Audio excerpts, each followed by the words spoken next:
27 नोव्हेंबरला आम्ही एक घोषणा दिली होती की चलो मुंबई, आणि एक 3-4 असे मुद्दे आहे ज्याच्यासाठी आम्ही सर्व महाराष्ट्रातले जे मुस्लिम समाजातले लोक आहे त्यांना आम्ही आमंत्रित केलं होतं की आपल्याला मुंबईला जायचं आहे करके.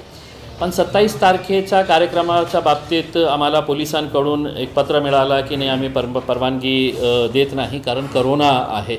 तर त्यावेळी मी त्यांना सांगितलं होतं की मुंबईमध्ये कार्यक्रम सुरू आहे, सर्व राजनैतिक पार्टियांची सभा सुरू आहे, आणि मी उदाहरण पण दिलं होतं की औरंगाबादमध्ये आपण एक मोर्चा काढलं होतं शिवसेनेच्या वतीने, नागपूरमध्ये मोर्चा काढण्यात आला होता भाजपच्या वतीने, शरद पवार साहेबांनी महाबळेश्वरमध्ये त्यांच्या युवा कार्यकर्त्यांचा खूप मोठा एक कार्यक्रम घेतला होता. तर ते सगळे असताना फक्त आमच्यासाठी करोना का येतो हे आम्हाला प्रश्न पडला होता. पण त्याचा मान ठेवून, आणि त्यांनी हे पण सांगितलं होतं की अमरावती आणि नांदेडमध्ये जे घडलेलं आहे ते बघून आपण हे परमिशन नाकारत आहे. म्हणजे तुम्ही अमरावतीचं उदाहरण देता, औरंगाबादचं उदाहरण का देत नाही की औरंगाबाद शांतीपूर्ण होतं, औरंगाबादमध्ये काही झालं नाही आणि अनेक शहरामध्ये काही झालं नाही होतं, पण त्यांना आम्हाला द्यायचं नाही होतं. आणि स्पष्टपणे मला सांगायचे हे आहे की सरकारमध्ये बसलेले काँग्रेस आणि राष्ट्रवादी काँग्रेस विशेषकर त्यांच्या दबावाखाली हे पोलीस काम करत आहे, म्हणून आम्हाला ते परमिशन नाकारण्यात आली होती. त्याच दिवशी आम्ही निर्णय घेतला आमच्या पार्टीचे अध्यक्ष असदुद्दीन अवैसी साहेबांशी बोलून की आपण हे पुढे ढकला, आणि त्यांनीही मान्य केलं की आपण काही दिवसासाठी ते पुढे करू करके. आणि आम्ही 11 तारखेची डेट दिली होती, 11 डिसेंबरला आम्ही मुंबईला येणार आहे करके. अब त्याची आमची सगळी तयारी पूर्ण झालेली आहे. उद्या आम्ही मुंबईला जाणार आहे, आणि फक्त औरंगाबादहून नाही पण महाराष्ट्राच्या वेगवेगळ्या शहरातून लोक मुंबईला येणार आहे.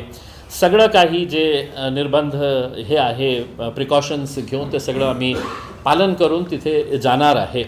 आता ये सिर्फ एक मोर्चा नहीं है, ये सिर्फ एक रैली नहीं है.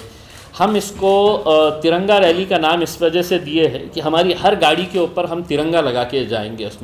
उसका एक दूसरा मकसद ये है कि इस साल 75 साल हो गए हैं देश की आज़ादी को, और सरकार ने वज़ीर आज़म ने कहा है कि साथ वहाँ पर कोई राजनीतिक हमारा झंडा लेकर नहीं जा रहे हैं, हम देश के तिरंगा लेकर जा रहे हैं.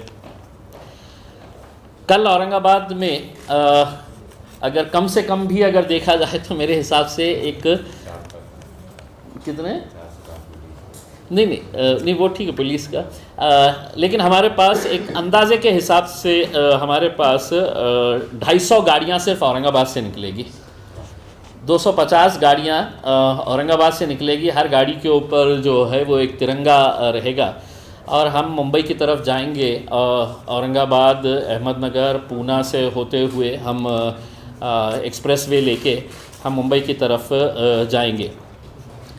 अब आपने ये देखा होगा कि हमने अभी तक है तो हमारा वेन्यू फाइनल नहीं बताए हैं. बहुत सारे लोग हमसे पूछ रहे हैं कि बम्बई में वेन्यू क्या है करके. हमारा वेन्यू फाइनल हो चुका है, हमारा परमिशन जो है वो हमको मिल चुकी है, लेकिन हम उसकी घोषणा इस वजह से नहीं कर रहे हैं कि पिछले 15 दिनों के अंदर हमने जो वेन्यू फाइनल किए हैं, हमने पैसा भर डाले. पैसा भरने के बाद फिर वहाँ पे कई एनसीपी का नेता पहुँच गया कि कांग्रेस के मंत्रियों के फ़ोन चले गए कि मतलब ये एमआईएम को ये हॉल देना नहीं, ये ग्राउंड देना नहीं करके, और ऐसा कैंसिल किया गया है. हमने इससे पहले जो है वो बीकेसी मांगा था. बांद्रा कुर्ला कॉम्प्लेक्स जो है वो मुंबई का सबसे बड़ा ग्राउंड है.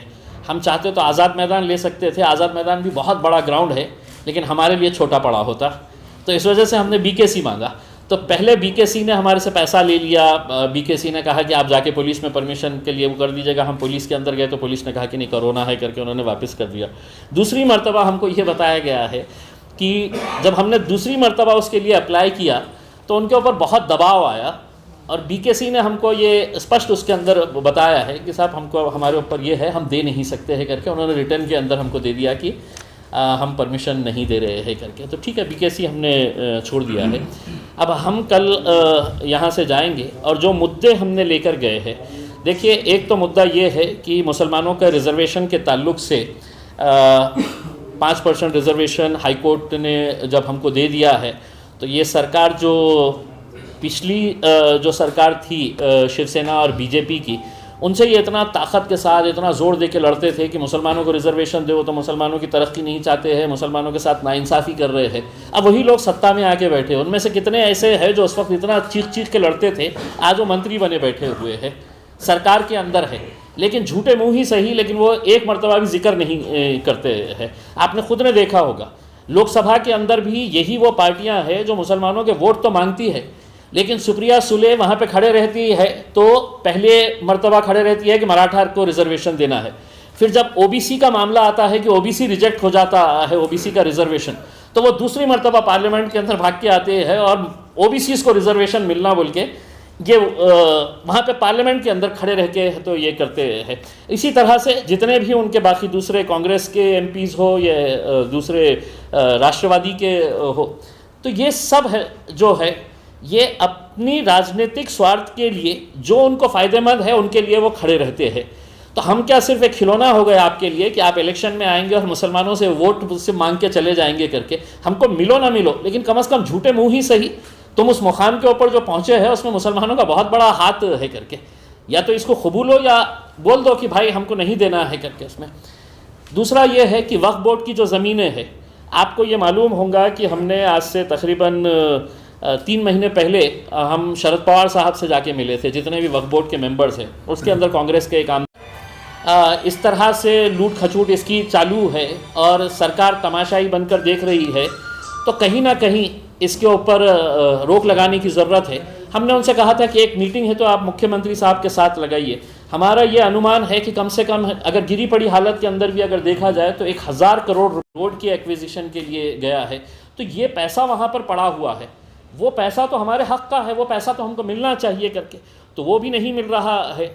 तो पवार साहब ने फ़ौरन अपने पीए को बुलाया और कहा कि एक पत्र लिखो और एक मीटिंग जल्दी से लगवाने लगाओ। आज 3 महीने हो गए, आज एक ना उनके तरफ से कोई रिप्लाई आ रहा है, ना कोई मीटिंग की बात हो रही है, ना कोई हमारे जो मांग किए है उसके ऊपर आवाज़ ये हो रही है। तो अब हमने तय किया है कि जिसको जो भाषा समझ में आएंगी उस भाषा के अंदर जाएंगे करके। कल बहुत सारा प्रेशर हमारे ऊपर डाला जा रहा था कि ये रैली नहीं निकालना चाहिए करके, उसमें नागपुर के एक पीआई ने तो एक लेटर दे डाला कि तुम जा नहीं सकते करके। मैं बोला क्यों नहीं जा सकते है क्या? गाड़ियों के ऊपर कहीं प्रतिबंध है? कोई आपने व्हीकल के ऊपर बैन लगाए हैं जो आप इस तरह से लिख दे रहे हैं करके?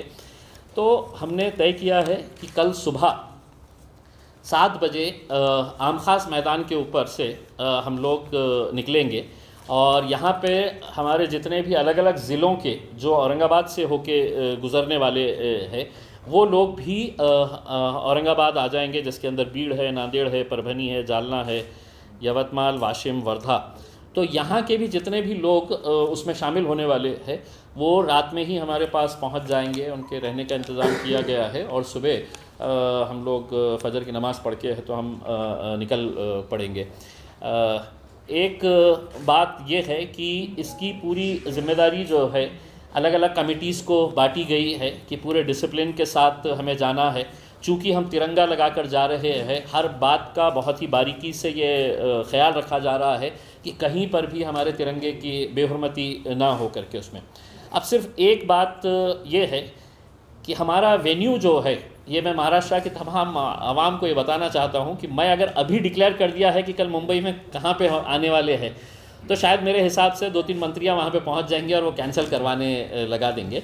तो इस वजह से हम वो वेन्यू का डिक्लेरेशन जो है वो या तो रात में करेंगे या सुबह करेंगे। हमारा कार्यक्रम जो है वो कल शाम में रहेगा और उसके लिए बैरिस्टर असदुद्दीन अवैसी साहब भी आने वाले हैं। मैं पुलिस डिपार्टमेंट को सिर्फ इतना ये अनुरोध करूँगा कि इसके अंदर किसी भी तरह का कोई आप रुकावट लाने की कोशिश ना करें।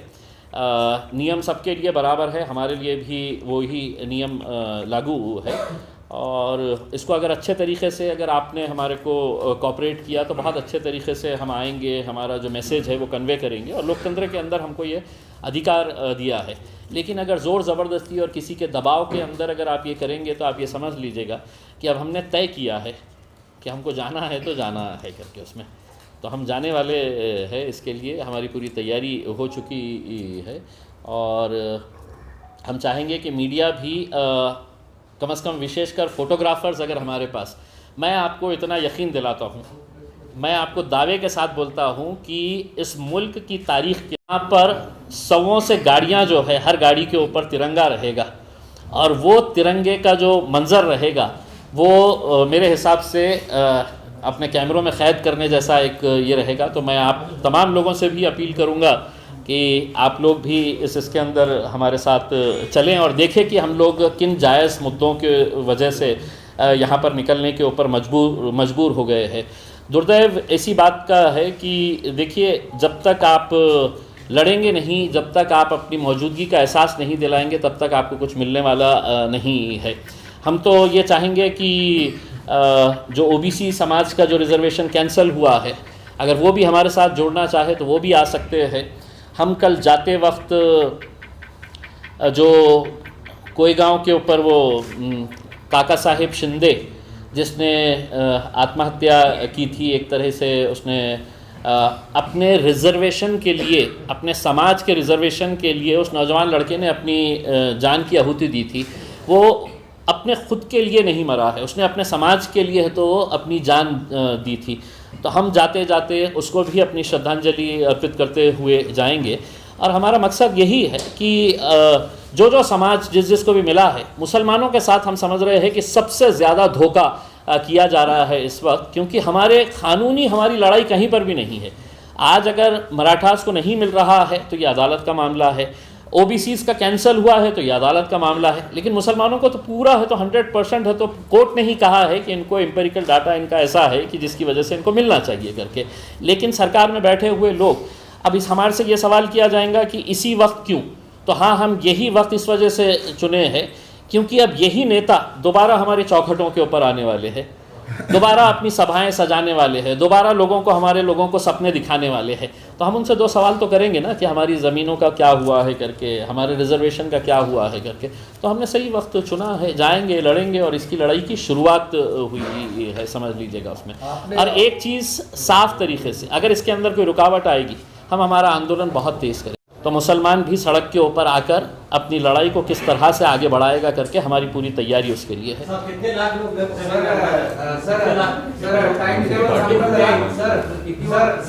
एक से मैं सबके लेता हूँ, बोलिए। मुंबईतून सुरुवात होणार आहे तुमची रॅली, आणि किती वाजता मुंबईतून सुरू होईल आणि कशी असणार आहे? नहीं। एक दूसरी बात मैं ये कहना चाह रहा हूँ कि ये पहली मर्तबा ऐसा हुआ है कि ठीक है, मैं MIM का एक खासदार हूँ।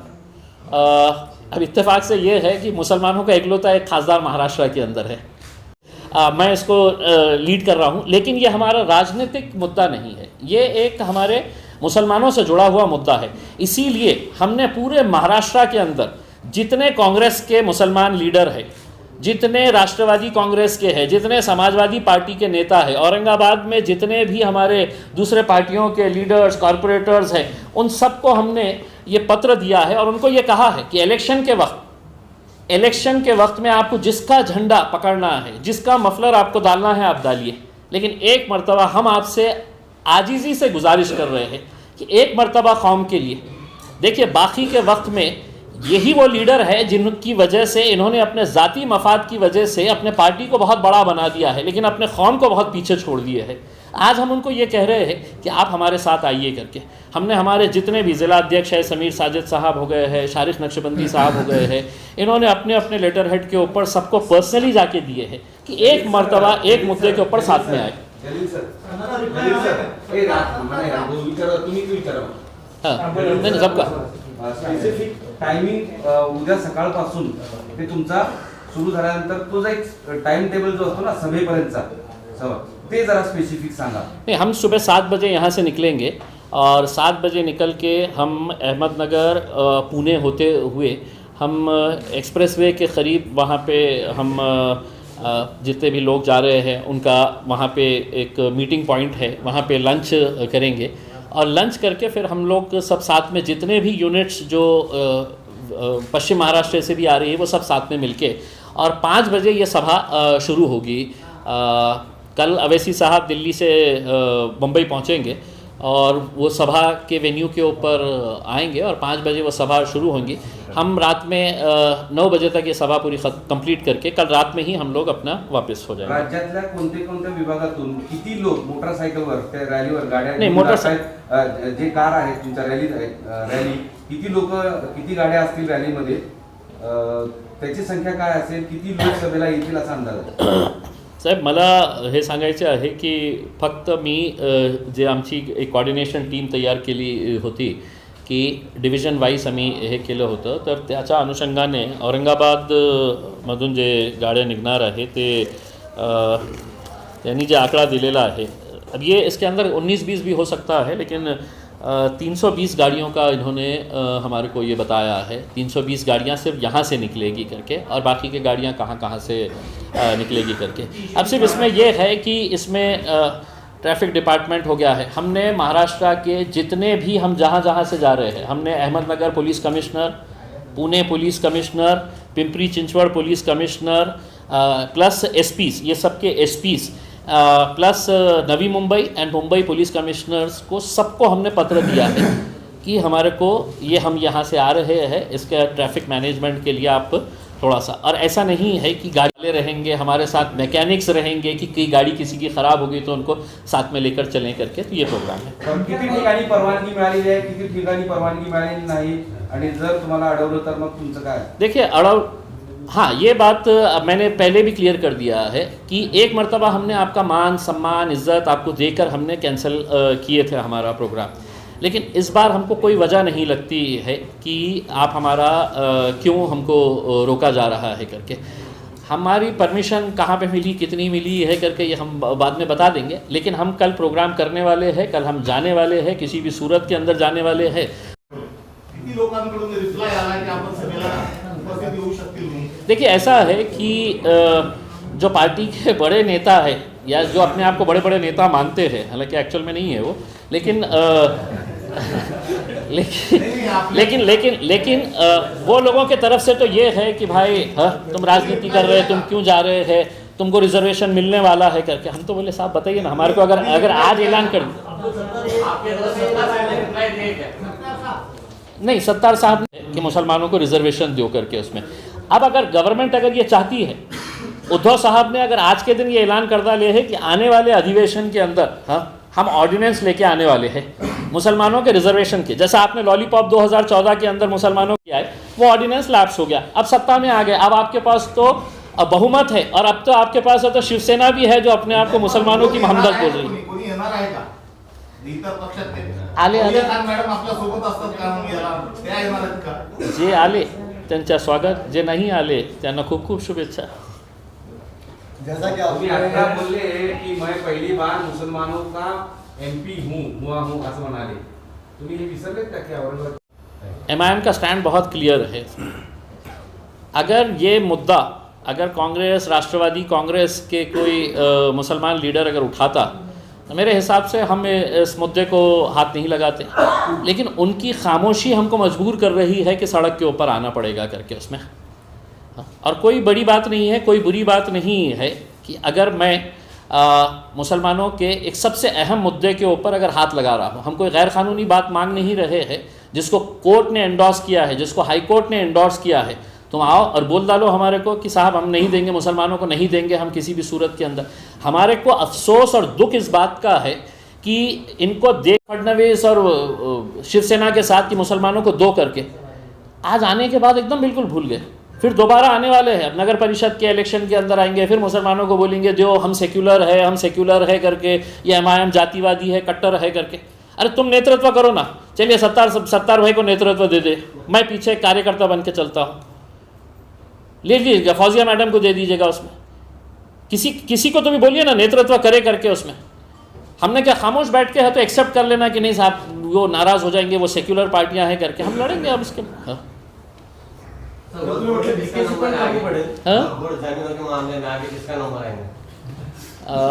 अभी तो देखिए पैठन का मामला आया है और एक एसटी का मामला भी आया है सर। अभी इसके अंदर आप ताज्जुब करेंगे कि मतलब कितने बड़े बड़े, अभी अगली मीटिंग जो है 16 तारीख के दिन वो पूना में है, और पूना में तकरीबन 40 एकड़ ज़मीन जो है वो बहुत बड़े बड़े बिल्डर्स ने उसको एक्वायर करी थी। वहाँ की पूना की जो टीम है, वहाँ के एजे खान साहब जो रिटायर्ड इनकम टैक्स कमिश्नर है, वो ज़मीन है तो हमने वापस वक्फ बोर्ड के नाम के ऊपर कराए है। 40 एकड़ जगह जो है वो कोंडवा कातरज रोड के ऊपर, मतलब करोड़ों रुपये की है। वो लोगों ने सोचा था कि मतलब ये ज़मीन कब आएगी करके उसमें, तो इसमें किसी को बख्शा नहीं जाएगा। आप ये समझ लीजिएगा कि मतलब जितने आते जाएंगे उनका नंबर लगते जाएगा। अष्टी के मामले में साहब क्या है? मैं स्पेसिफिकली ऐसा बता नहीं सकता हूं जब तक मैं ये देखता नहीं हूं, लेकिन ये फैक्ट है कि मतलब जहां जहां के मैं, जैसा आपने परतूर के मैटर के अंदर, परतूर के अंदर अरेस्ट कराए, परतूर के अंदर भी सेम वैसा ही था। पैठन के अंदर भी सेम 24 एकड़ ज़मीन जो है वो 24 एकड़ ज़मीन वहाँ से चली गई है। अब हमने सेंट्रल वक्फ काउंसिल को 3 जगह के लिए, सेंट्रल वक्फ काउंसिल के पास एक प्रपोज़ल है, उनके पास एक स्कीम है कि अगर वक्फ की ज़मीन है और वो ज़मीन को डेवलप करना चाह रहे हैं तो गार्डन की स्कीम है, गार्डन या प्लेग्राउंड की। तो हमने 3 जगह के प्रपोजल्स जो है वो भेजे हैं। एक तो जो नक्षत्रवाड़ी की ज़मीन हमने वापस लिए है, उस ज़मीन का प्रपोज़ल भेजा है। दूसरा मौलाना आज़ाद कॉलेज के पीछे जो रोज़ेबाग का जो ईदगाह है, उसके पीछे की जो ज़मीन है वहाँ का एक दिए है, और रेलवे स्टेशन के पास एक दरगाह की ज़मीन है, तो वहाँ का 4-4 करोड़ के 3 प्रपोजल्स भेजे हैं। तो हमारी उम्मीद है कि एक आध प्रपोजल तो हम कैसे भी उसको सैंक्शन करवा के लेके आएंगे करके। ये एक मुद्दा हो गया। अगर इससे ताल्लुक़ अगर सबका ख़त्म हो गया होगा तो एक छोटी सी बात ये हम ये कहना चाह रहे हैं कि आज के एक अखबार के अंदर ये आया है कि जालना रोड के ऊपर जो एक फुट ओवर ब्रिज बनाया जा रहा है, 70 लाख रुपये उसके ऊपर खर्च किए जा रहे हैं। हमारा ये कहना है कि जब जालना रोड का नया प्रस्ताव बन रहा है, जब हम जालना रोड का पूरा नक्शा चेंज करने की बात कर रहे हैं, तो ये रातों रात ये फ्लाईओवर क्यों बनाया गया है, फुट ओवर ब्रिज। मैंने इसके ताल्लुक से मैंने NHAI के जो चीफ जनरल मैनेजर है आशीष असाटी साहब, मैंने दिल्ली में इनके साथ 2 घंटे बैठकर चर्चा की है कि हमने जालना रोड को किस तरह से करना है। वो फाइनल हो गया। यहाँ पे आने के बाद आज पेपर के अंदर फ़ोटो आई है कि वो उसको रातों रात है तो उन्होंने मुकुंदवाड़ी के पास है तो बना दिए है। सिर्फ ठेकेदार को फ़ायदा पहुँचाने के लिए ये काम किया है। मैंने NHAI के CGM को और यहाँ के जो प्रोजेक्ट ऑफिसर है उनको हमने पत्र दिए हैं कि ये काम जालना रोड का फ़ौरन रुकाया जाए, क्योंकि फुट ओवर ब्रिज जो है ये सिर्फ फेल्ड प्रोजेक्ट है। सिद्धार्थ गार्डन के सामने अगर दिन में सुबह 6 बजे से लेकर रात में 12 बजे तक आप बैठो, अगर उसके ऊपर से 10 लोग भी चले गए, 10 लोग, हाँ, तो यानी कि सिर्फ ये है कि ठेकेदार को फ़ायदा पहुंचाने के लिए 70 लाख रुपये खर्च किए गए हैं। रातों रात है तो इसको बनाने का काम शुरू किया। हमारे वीडियोग्राफर्स है कि कल सुबह 7 बजे आप आमखास मैदान के ऊपर ज़रूर आए और देखिए फजर की नमाज़ पढ़ के।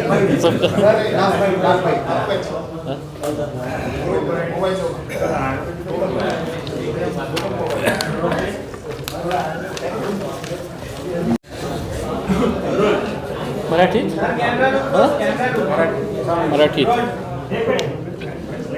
11 डिसेंबरला आम्ही सगळं मुंबईला चालले आहे।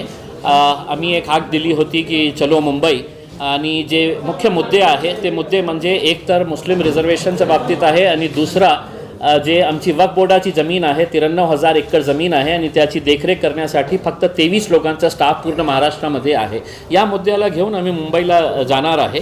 उद्या आमची एक रॅली निघणार आहे।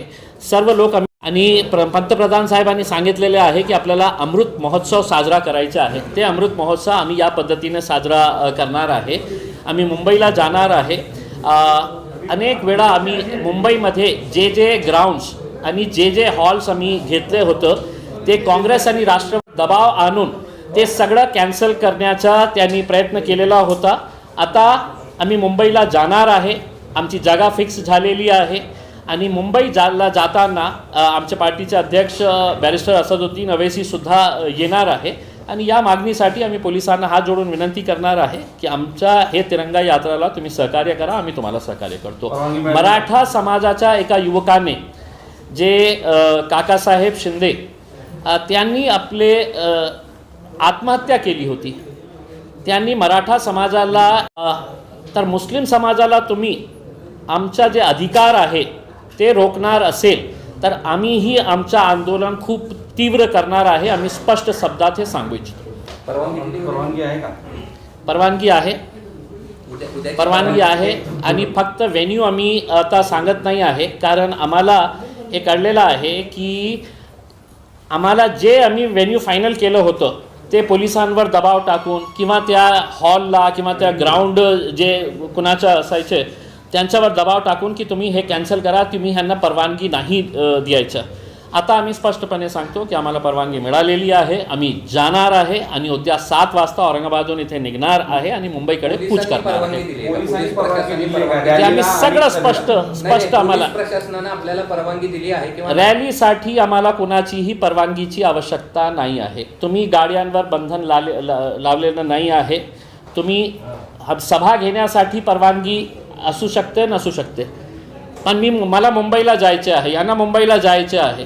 तुम्ही रोखू शकणार का? नाही, सभेला नाही, परवानगी दिली सभेला आहे तुम्ही किंवा अध्यक्ष नाही? आहात. सभा होणार उद्या. नाही, सभेला परवानगी दिली आहे का पोलिसांनी? सभेला रॅलीला मी असदुद्दीन अवैसी साहेब आणि महाराष्ट्राच्या कोपऱ्यातून लोक येणार आहे. ते दोघं सुरळीत होणार आहे, शांतपूर्ण तरीकेने होणार आहे, खूप डिसिप्लिन तरीके से होणार आहे.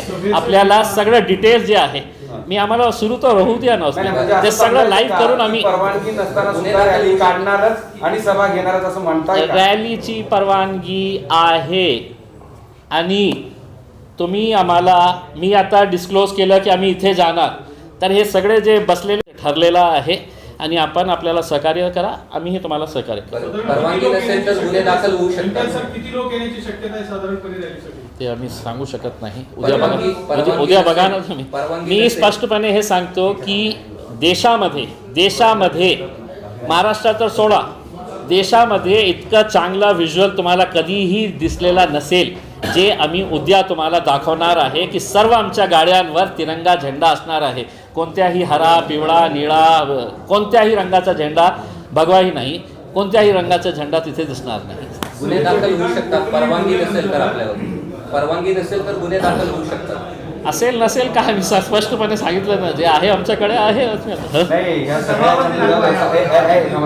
याच्यात सगळं काहीच लक्षात येत नाही. परवानगी आहे का नाही, तुम्ही आहे नाही, मला बोलायचंच नाही ना, ठीक आहे. नाही, याच्या बाबतीत बोलायचंच याचा अर्थ नाही. मला परवानगी याच्या बाबतीत बोलायचं जमावबंदीला आदेश लागू आहे आणि दाखवलं सर्व लोक गुन्हा दाखल होणं हे स्वाभाविक आहे आणि पुढे या पद्धतीने बघू ना म्हणजे जेव्हा आम्ही प्लॅनिंग केलेली आहे सगळं हे किंतु परंतु जे आहे सगळं विचारात घेतलेलं आहे.